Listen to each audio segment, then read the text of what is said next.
Hi everybody, welcome to this week's mentality tip. Now, this is mentality tip number 7, which means we've done 6 previous mentality tips. At this point, what I'd like to do is to give you a little bit of an assignment this week. Now, with the previous 6 mentality tips, what we've been doing is late last year in December and launching it kind of this year, really kind of have refined and developed a new approach to what I call the core warrior beliefs and core warrior values. And just have really refined and sharpened my teaching methods in terms of how to really get people to understand what a perception is, the effect that our perceptions and our beliefs have on our actions, and to really break it down and give people much more of a systematic way to view it, and then they can understand how to regulate your perception. There is nothing more important when it comes to talking about warrior mindset than learning to manage your perceptions. That is an absolutely huge fundamental thing. Okay, so with these previous 6, what I've really tried to do was to in 10 minutes at a time, which is not necessarily the easiest thing to do, but really give you an idea of how our perceptions and our beliefs work, which of course lead to our feelings and which ultimately affect our actions. The different types of beliefs, right, that they have a different amount of emotional intensity, low, medium, or high, so which is an opinion, a belief, or conviction. There's 3 different types of perceptions or beliefs that we can have, okay, which are specific beliefs, global beliefs, and identity beliefs. And really talking about how we need to be able to go through what our beliefs are. How do we really know if we own a belief, or whether we just intellectually want a belief and we can intellectually state that that's what we believe, but we have to really, the acid test, the functionalism of it all, is to really look at our actions, our day-to-day actions, the things that we do on autopilot without conscious thought.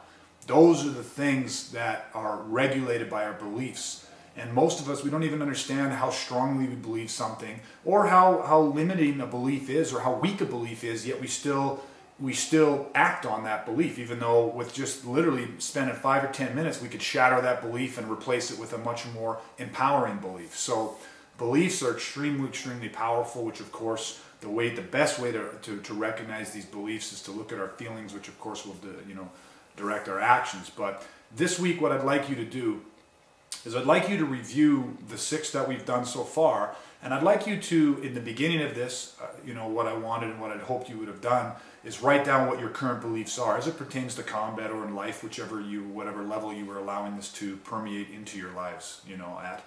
But I'd like you to write down what some of the beliefs are that we've had, still things we've talked about denial, warrior reactions being normal. We've obviously just reviewed the last 6, but I'd like you to go through those, and I'd like you to really look back and say, how have I adopted these things? Have I adopted these things? Did these lead me to discover a conflicting belief? Okay, so remember, you might have a global belief about combat, but you have a limited and a conflicting identity belief about yourself.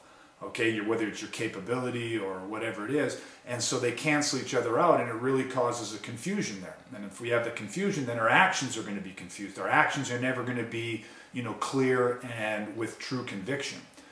And, if you can take a few minutes and look at some of the beliefs that we've talked about, look at how they affect your lives, look at the level to which you have, brought these into your lives, and hopefully what you've been able to do is reinforce these beliefs and take them to a level of conviction. That's really what we're looking for.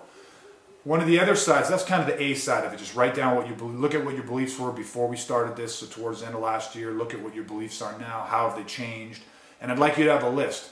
What are my beliefs now? What beliefs did they replace? What beliefs do I no longer have? So what beliefs did you get rid of? What beliefs did it allow me to recognize? Did you find any conflicting beliefs? So write down what the conflicting beliefs were. I want you to write down whether they were specific global or identity beliefs. Again, any conflict that came into play. And then how you're actually, write down an action plan of how you're going about actually taking the conflicting beliefs or taking the limiting beliefs or taking the positive beliefs, and how are you either reinforcing those, okay, or how are you dismantling those, weakening those, and changing it, okay? So if you don't have an action plan, if you're stuck on that, then those are situations where I'd want you to give me a phone call or an email, and I'd be able to help you kind of work through that, okay? There's another side to this week's homework assignment, what I'd like you to do. One of the most powerful things, I just kind of alluded to it, but is what we do in our day-to-day lives. A lot of people talk about, combat training, the type of training we do, and they think, oh, this is the game you always practice for and never get to play. That is the biggest load of shit I've ever heard in my entire life.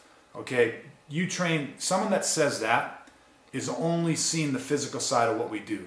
All they're doing is thinking, oh yeah, I'm training straight blast and headbutts, knees and elbows, and I've never got to straight blast, headbutt, knee or elbow somebody.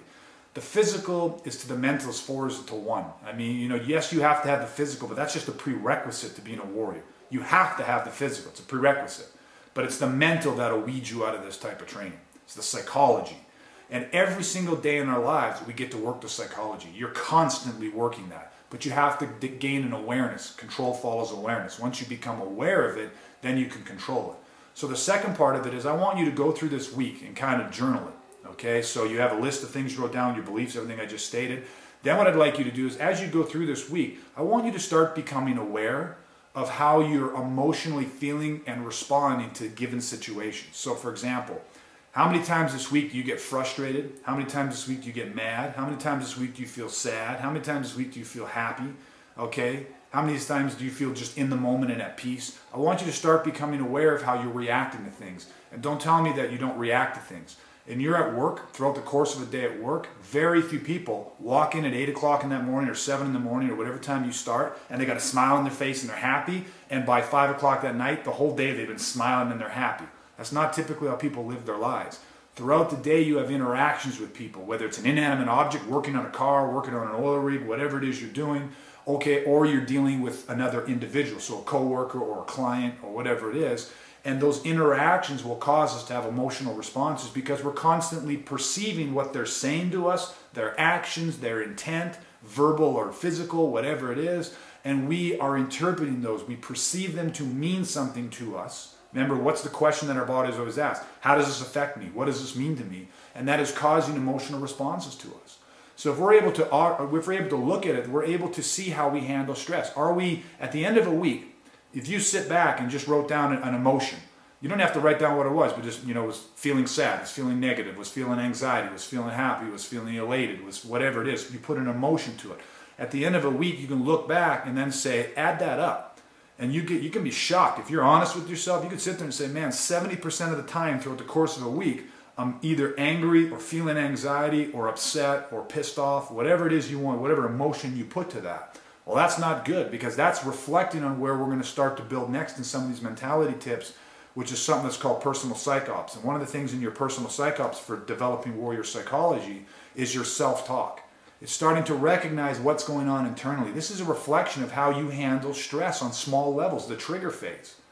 If this is a reflection of how you handle stress on a small level, it is only going to be amplified when you get put into a sudden crisis situation or a high stress situation. Okay, so we have to learn how to regulate it. And that's what I mean by we train this every single day of our lives. We have an opportunity to stay in the moment, to regulate our perceptions, to understand what feelings it creates in us, and that directly affects the actions that we take. Okay, we are responsible for our state, not just physically, but mentally and emotionally. We create that. It's time to, stop sitting in the passenger seat and to get behind the wheel and really learn to control and regulate your emotions and really start to look at why things impact us both negatively and positively. Okay, so that's the homework assignment for this week's mentality tip. It's not easy. And for most people, they're going to look at this, they're going to listen to this and be like, oh, that was a boring one. You never talked about anything specific. Because they're not going to do it.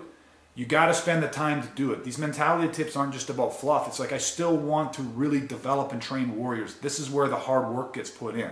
What separates warrior from warrior, okay, the warriors that are to the left and the warriors that are to the right of you, the ones that rise to the front are the ones that put in the work. They're the ones that go the extra mile. Whether it's easy or not, they do what needs to be done.